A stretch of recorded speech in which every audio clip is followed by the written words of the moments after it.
주신 은혜 그 제목을 가지고 우리가 함께 은혜를 나누도록 하겠습니다. 여러분, 농담으로 또 유머로 건망증과 치매의 차이에 대해서 말씀하시는 분들이 많이 계시죠. 아내의 생일을 잊어버리는 것 종종 잊어버리죠. 그 건망증이라고 그럽니다. 그런데 아내 얼굴을 마저 잊어버리는 걸 치매라고 그래요. 그런데 이 치매와 건망증은 이런 차이가 있다고 합니다. 건망증은 심해질수록 걱정을 한답니다. 근데 치매는 심해질수록 아무 걱정을 안 한답니다. 이게 치매와 건망증의 차이라고 그렇게 말합니다. 오늘 제가 건망증과 치매에 대한 이야기를 먼저 하는 이유는 우리도 하나님이 우리에게 베풀어 주신 은혜가 너무너무 큰데 이 하나님이 우리에게 베풀어 주신 은혜를 종종 잊고 사는 것은 아닐까? 아니면 아예 그 은혜를 망각하고 그러고 살아가는 것은 아닐까라고 하는 그런 생각 때문에 먼저 함께 나누어 봤습니다. 감사는 기억의 영성이라고 그러죠. 기억하는 것입니다.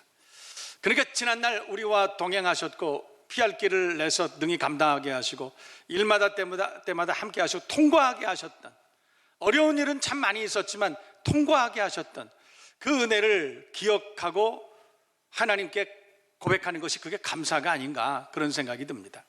오늘은 우리가 은혜를 좀 생각해 봤으면 좋겠습니다. 은혜라고 하는 말은 히브리 사람들이 그 말을 쓸 때는 어떤 의미냐면 구부려서 전해주는 사랑, 이게 은혜예요.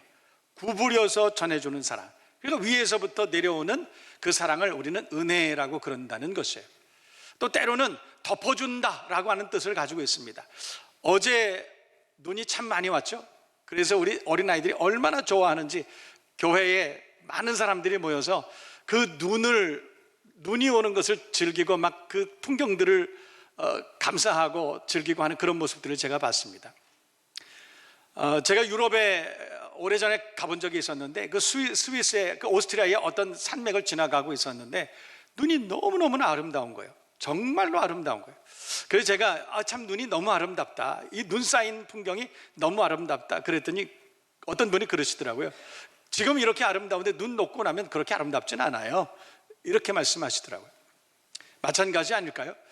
우리가 우리 주변에 눈이 많이 왔을 때 그 하얗게 덮인 그 풍경을 보고 우리는 참 아름답다, 좋다 그렇게 얘기하지만, 그러나 실제로는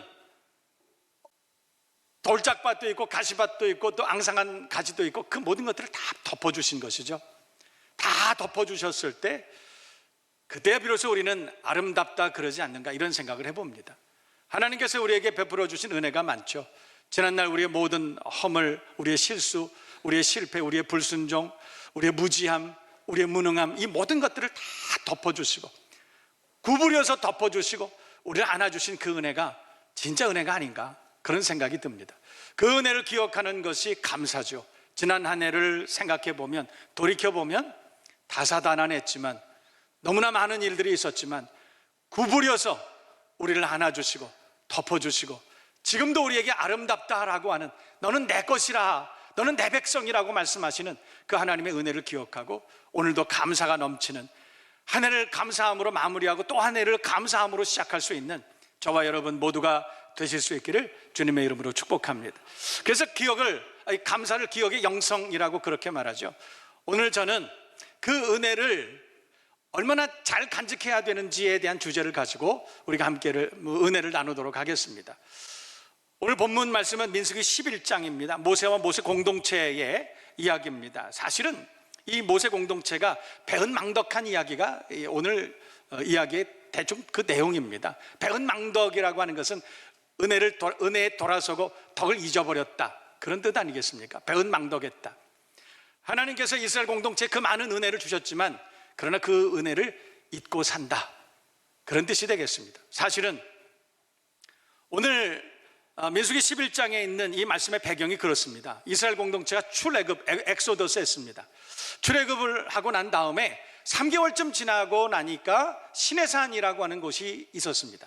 그래서 그 시내산에 이 모든 이스라엘 백성들이 도착하게 됐습니다. 그리고 그 시내산에서 약 11달을 머물러 있었다. 성경 말씀을 보면, 민수기와 신명기 말씀들을 잘 조합해 보면 그들이 14개월 동안이나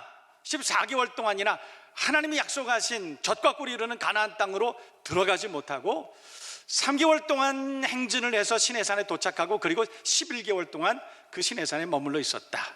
성경 그렇게 말씀하고 있습니다. 그리고 이 시내산에서의 11개월 모든 준비를 다 마치고 하나님께서 그들을 떠나라, 출발하라 명령하셨고 그들이 오늘 출발을 했습니다. 그리고 3일쯤 가던 그때를 오늘 배경으로 하고 있습니다. 3일쯤 가던 그때에 그들이 도착한 곳은 오늘 성경을 보면 다베라라고 하는 곳이었습니다. 그리고 민수기 11장의 그 후반절을 보면 기브롯 핫다와라고 하는 곳에 그들이 도착하게 되었다 이렇게 말합니다. 그런데 그곳에서 문제가 발생했습니다. 문제 제기를 오늘 11장 1절은 이렇게 말합니다. 여호와께서 들으시기에 백성이 악한 말로 원망하며 여호와께서 들으시고 진노하셨다. 그래서 여호와의 불을 그들 중에 붙여서 진영 끝을 사르게 하셨는데 이 진 끝을 사르다 다베라의 사건이 오늘 성경의 1절에 문제 제기로 그렇게 기록이 되어 있다는 것입니다. 왜 하나님께서 진노하셨을까요? 왜 하나님께서 화를 내셨을까요? 왜냐하면 오늘 성경을 보면 그들이 악한 말로 원망했기 때문이다. 누구를 원망했겠습니까? 하나님을 원망했겠죠. 그런데 이스라엘이 하나님을 원망한 것이 그렇게 흔한 일은 아니었는데, 그렇게 드문 일은 아니었는데, 그런데 왜 오늘 성경에 하나님께서는 이스라엘 백성들을 책망하셨을까? 왜냐하면 바로 3일 전에 시내산에서 이스라엘 백성들이 하나님이 약속하신 젖과 꿀이 흐르는 땅을 향해서 출발할 때 그들은 스스로가 하나님이 우리를 거룩한 백성으로 삼으셨다, 하나님의 나라를 만드는 파트너로 삼으셨다, 거기에 대한 엄청난 기대감을 가지고 하나님께 고백하면서 찬송하면서 찬양하면서 3일 전에, 불과 3일 전에 그들이 시내산을 출발했기 때문에 그렇습니다. 다시 말해서 그들이 하나님을 찬양하고 감사의 고백을 하고 3일도 채 되기 전에 그들의 마음이 바뀌었기 때문에, 불과 3일도 되기 전에 그들의 마음이 돌아섰기 때문에 오늘 성경을 보면 그들이 원망했다, 악한 말로 하나님을 원망했다. 그래서 하나님께서는 그들을 보고 진노하셨다고 그렇게 말씀하고 있습니다. 오늘 저는 이 본문을 통해서 모세 공동체가 왜 하나님을 원망했을까, 우리가 몇 가지를 함께 생각해 보도록 그렇게 하겠습니다. 첫 번째는 그들에게 어떻게 보면 은혜 건망증이 있었기 때문에 그런 것은 아닐까요? 여러분이 아시는 것처럼 이스라엘 공동체가 출애굽했습니다. 출애굽할 때 애굽의 병사들이 그들을 추격해 왔습니다. 잡히면 죽는 것입니다. 잡히면 망하는 겁니다. 그런데 그 추격을 하나님께서 따돌려 주셨죠. 이스라엘 백성들이 그 추격을 어떻게 물리친 것이 아니라 오직 하나님의 은혜로 그 추격을 물리친 것입니다. 뿐만 아니라 홍해를 갈랐습니다. 이스라엘 백성들은 하나도 한 것이 없습니다. 오직 하나님께서 하나님의 능력으로 모세를 사용하셔서 홍해를 갈라주신 것입니다. 지난날 생각해 보면 우리가 우리의 힘으로 한 것이 아무것도 없습니다. 우리 능으로 한 것이 아무것도 없습니다. 오직 하나님의 은혜로 된 것입니다. 그것을 이야기하는 거예요. 우리 하나님께서는 마라의 쓴물을 단물로 바꿔주시는 은혜를 허락해 주셨습니다. 낮에는 구름 기둥으로 밤에는 불 기둥으로 그들을 안전하게 보호해 주셨고 그들의 갈 길을 지도해 주셨습니다. 지난날 우리와 동행하셨던 하나님께서 우리의 갈 길을 지도해 주시고 우리의 무지와 무능을 나보다 나를 더 잘 알고 계신 하나님께서 막아주시고 알게 하시고 그리고 우리를 능력 있게 해주셨다, 기회를 허락하시는 한 해였다, 이 말이에요. 그럼에도 불구하고 오늘 이스라엘 백성들은 원망했다는 것입니다. 지난날 베풀어 주신 은혜를 잊어버릴 때 우리는 원망하고 살아갑니다. 갈등하며 살아갈 수밖에 없다는 거예요. 우리 교회에는 젊은 부부들이 참 많이 있습니다. 24일 그 전야제, 성탄 전야제 때 제가 보니까 이 젊은 부부들이 참 많이 있어요. 아마도 5년 전, 10년 전에 결혼을 앞두고 혹은 결혼할 때, 그리고 결혼해서 얼마나 둘이는 서로 사랑했을까요?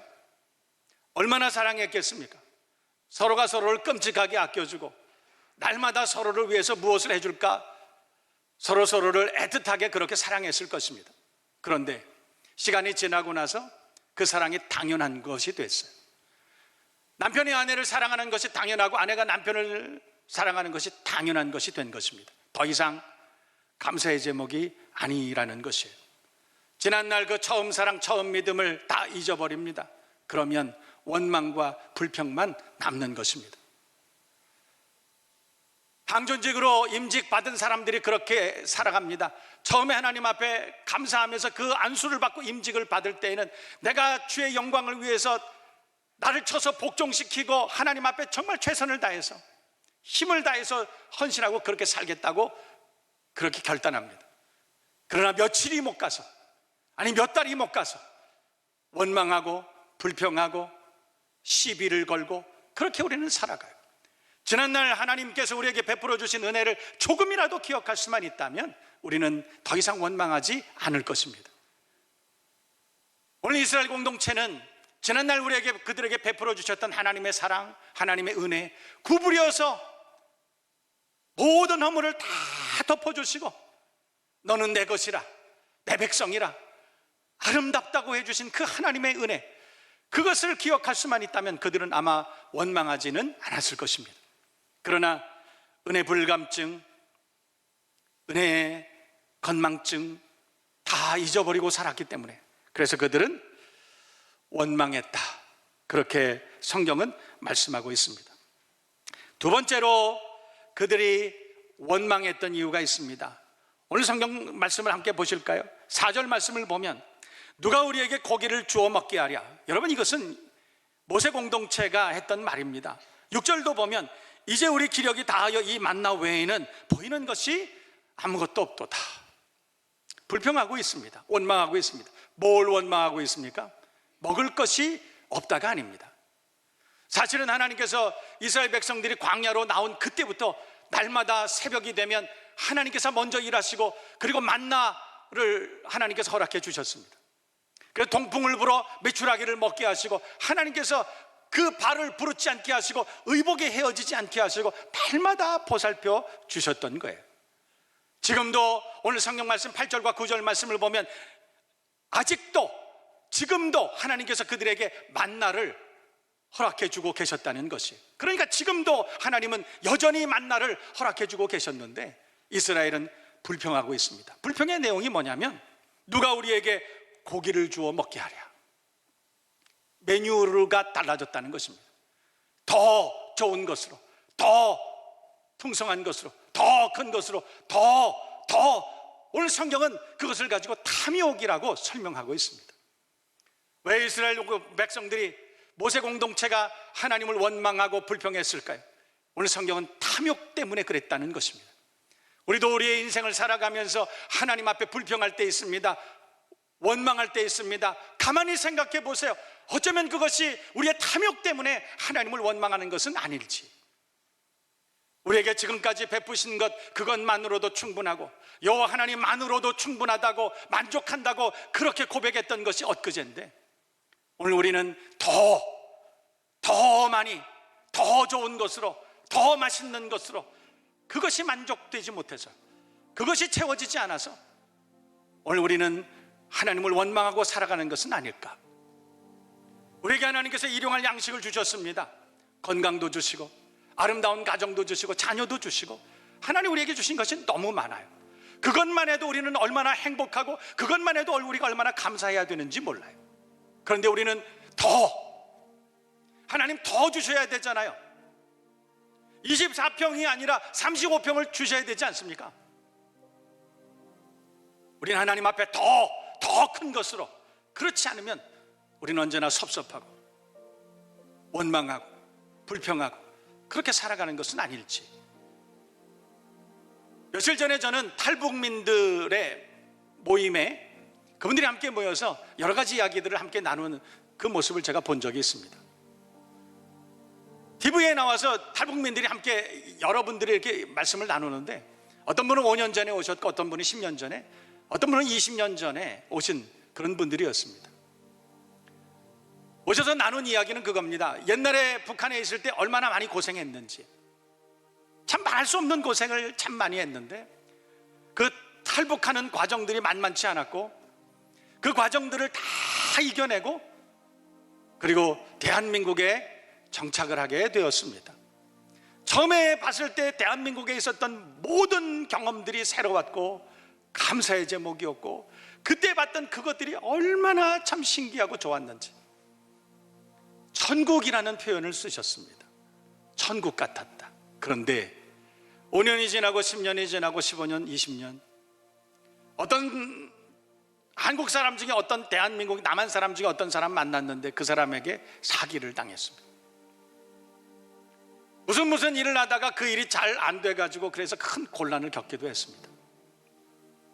그래서 살다 보니까 어려움을 많이 겪은 거예요. 5년 지나고 10년 지나고 이제는 슬슬 불평이 시작됩니다. 그래도 남한 사람들이 우리한테 좀 이만큼을 더 해줘야 되는 것 아니에요? 더 많이 해줘야 되는 것 아닙니까? 어떤 젊은 탈북민이 그런 얘기를 했습니다. 그랬더니 그 중에 제일 오래된 한 20년 넘어 그 전에 오셨던 한 탈북민 중에 한 분이 그런 얘기를 하셨어요.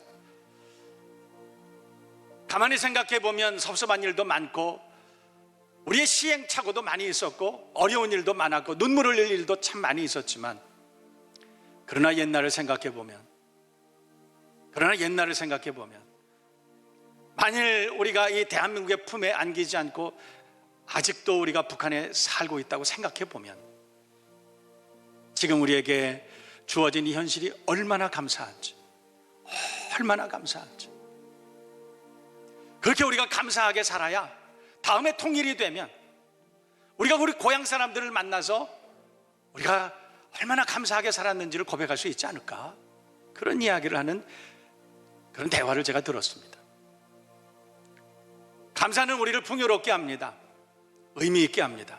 우리를 행복하게 합니다. 뿐만 아니라 우리가 하나님께 감사하면 하나님 행복하시겠죠. 지난날 우리에게 베풀어 주셨던 은혜를 기억하고 감사하고, 지금도 우리에게 여전히 베풀어 주고 계신 그 은혜를 발견하고 감사하고, 100가지 1000가지의 감사를 우리 하나님 앞에 그렇게 드렸으면 좋겠습니다. 오늘 우리가 하나님 앞에 나와서 이렇게 건강하게 예배할 수 있는 것, 우리 자녀들이 여전히 그래도 건강하게 자기 자리를 잘 지키고 있는 것 생각해 보면 감사의 제목이 아닐 수가 없습니다. 저와 여러분 모두가 감사가 넘치는 하나님의 사람들이 되시기를, 한 해를 감사로 잘 마무리하고 또 한 해를 감사함으로 시작할 수 있는 지혜로운 감사의 사람들이 되시기를 주님의 이름으로 축복합니다. 우리가 감사하면 하나님 얼마나 기뻐하실까요? 우리가 감사하면 하나님 우리에게 얼마나 더 많은 것을 주기를 원하실까요? 우리가 염려하지 않고 감사함으로 우리가 하나님 앞에 예배할 수만 있다면 하나님 우리의 필요를 다 알고 계시고 보고 계시고 듣고 계시기 때문에, 그래서 우리가 하나님 앞에 기도할 때, 감사의 제사를 드릴 때 하늘 잔치가 열리고 하나님 우리에게 풍성한 은혜를 또 24년도가 그렇게 되게 하실 줄로 믿습니다. 마지막으로 생각해 봅니다. 왜 이스라엘 사람들은, 왜 모세 공동체는 다베라에서, 기브로 다따와에서 왜 하나님께 원망하고 불평했을까? 왜냐하면 그곳이 광야였기 때문에 그렇습니다. 성경은 그들이 도착한 그곳을 바란 광야라고 그렇게 말합니다. 여러분이 아시죠? 광야에 저는 가본 적이 있습니다. 이스라엘과 이집트와 리비아와 요르단과 그 일대를 제가 한번 가본 적이 있습니다. 광야가 정말 많았습니다. 우리가 생각하는 그 광야보다 훨씬 더 심각한 수준의 광야였습니다. 풀 한 폭이 없고 아무리 둘러봐도 지평선밖에 보이질 않고, 저 끝에는 간혹 나무가 한 그루씩 서 있는, 그리고 돌밭, 그리고 사막, 그것이 전부였습니다. 아마도 모세 공동체가 도착한 그곳이 광야, 바란 광야였을 것입니다. 추위의 위험이 있고 짐승의 위험이 있고 대적의 위험이 있고, 낮에는 춥고 밤에는 춥고 낮에는 너무너무나 더운, 그래서 살기가 너무 힘든 그런 곳이 아마 광야 아니었을까. 광야에 있는 사람들은 불평하고 원망합니다. 예수를 믿지 않는 사람들, 소망이 없는 사람들, 하나님께 소망을 가지고 있지 않는 사람들은 광야에 도착했을 때 그들은 두려워합니다. 그리고 그들의 행진을 멈추게 됩니다. 그러나 하나님께 소망을 가지고 있는 사람, 너희를 향한 나의 생각은 내가 하나니 재앙이 아니라 곧 평안이요 너희 장래에 소망을 주려는 것이라. 우리의 장래에 소망을 주려는 하나님의 생각을 알고 있는 사람, 그런 사람들은 지금 현실이 광야라 할지라도, 지금 현실이 어렵다 할지라도 결코 위축되지 않는 것입니다. 오늘 모세 공동체가 원망하고 불평했던 이유는 그들에게 하나님께 대한 소망이 없었기 때문에 그렇습니다. 하나님의 약속의 말씀을 믿지 않았기 때문입니다. 젖과 꿀이 흐르는 가나안 땅을 유업으로 주시겠다고 하는 그 하나님의 말씀이 믿어지지 않았기 때문에 그들은 지금 광야에서 하나님께 원망하고 불평하고 있는 것입니다. 2024년도는 결코 만만치 않은 그런 해일 것입니다. 하나님의 도우심이 없이는 우리는 그 홍해를 건널 수가 없을지도 모릅니다. 하나님의 도우심이 없이는 그 말씀을 따라가지 않으면 그 요단강은 갈라지지 않을 수도 있습니다. 오늘 하나님께서는 한 해의 마지막 주일을 우리에게 허락하시고 우리에게 어디에 소망을 두고 살아가야 되는지를 말씀하고 계시는 것입니다. 하나님께 소망을 두고 사는 사람들은 실망하지 않습니다. 넘어지지 않습니다. 넘어지더라도 아주 엎드러지지 않습니다. 주께서 오른손으로 붙들어 주시기 때문에 그렇습니다. 오늘 이 하나님의 말씀을 듣고 하나님께 대한 소망을 가지고 하나님의 약속의 말씀을 붙들고 내년 한 해는 물된 동산과 같은, 젖과 꿀이 흐르는 아름다운 옥토와 같은 그런 한 해를 기대하면서 올 한 해를 그렇게 마무리할 수 있는 저와 여러분 모두가 되어야 할 줄로 믿습니다. 하나님은 저와 여러분들을 끔찍히 사랑하시는 좋으신 아버지이신 줄로 믿습니다. 그분이 2024년도 저와 여러분을 위해서 좋은 것을 준비해 놓아 주셨을 줄로 믿습니다. 믿음으로 그 땅을 바라보고 믿음으로 하나님께 대한 소망을 가지고 새벽에 하나님 앞에 나와 의뢰하고 의지하고 기도하며 금요일 하나님 앞에 나와 뜨거운 마음으로 밤을 새워 하나님 앞에 주신 사명을 위해서 기도하며 우리에게 주신 놀라운 물된 동산과 같은 은혜와 복을 다 받아 누릴 수 있는 저와 여러분 그리고 우리 모든 다음 세대가 되시기를 주님의 이름으로 축원합니다. 축복합니다. 2024년도는 믿음의 사람들에게 분명 아름답고 복된 한 해가 될 줄로 믿습니다. 그렇게 믿으시면 큰 소리로 아멘 하시기를 바랍니다.